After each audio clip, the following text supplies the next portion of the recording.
Hi, it's Anna Mason, and in this video I'm going to take a look at how to deal with watercolour mistakes. Specifically, the scenario is you've painted an area too dark that should have been lighter. Now, you know that you can't just paint a lighter colour on top of it to lighten it up. If you tried that, you're going to see your original colour through the lighter one, so you panic. But you need to hold your nerve. If you're using the right paper and the right technique, there's no need for this to be a big issue. You should be able to lift the unwanted paint off using some damp kitchen paper, whether your paint is wet or even if it's totally dried off. But if you've tried this before, you might have noticed that sometimes paints will lift off easier than other times. That's due to the staining properties of the particular colour combined with the paper you're using.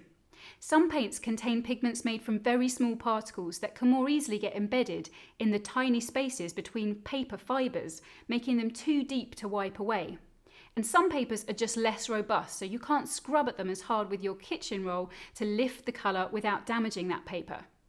So rule number 1 for stress-free watercolours is use a thick 140 pound or 300 GSM 100% cotton paper. This will make a big difference as the particles seem to get less embedded in them, and you can be fairly heavy-handed in your scrubbing of the paper to lift off unwanted colour without damaging its surface. Okay, so the paper makes a difference, but so too does the paint itself. Let's compare some colours with different staining qualities at different consistencies. The cobalt turquoise light lifts off really well, and unsurprisingly that's a non-staining colour. The scarlet lake is moderately staining, and that lifts off pretty well too. And the Payne's grey is heavily staining, and it's harder to lift off as a result. But even with the permanent Payne's grey, it's considerably easier to lift it off when it's been painted at a more watery consistency. So rule number 2 for stress-free watercolours is start off with a pale wash. You're most likely to make a mistake about where to place a colour when you're in your earliest stages of painting, when you're trying to make sense of your drawing. This is especially the case when you're working on a really complicated painting, like this agapanthus flower, where there are lots of areas that need to be left as gaps of paper. It's all too easy to paint over these gaps, which is why I always recommend that you start with an initial pale wash to all your major colour areas. This way, when you do make a mistake, you can use the lifting technique to correct it. And by the time that you're working with a paint that's any thicker, it'll be much clearer to see where you should be applying that paint, and you're less likely to put it in the wrong place.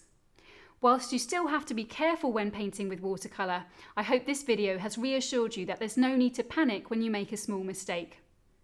If you've enjoyed this tip video, please subscribe to my YouTube channel, and I'd love it if you'd share this video with your friends.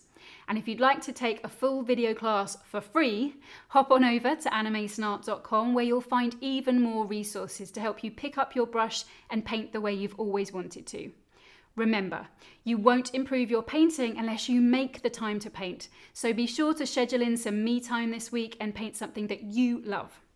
Thanks so much for watching, and I'll see you soon with another tip for creating watercolours with wow.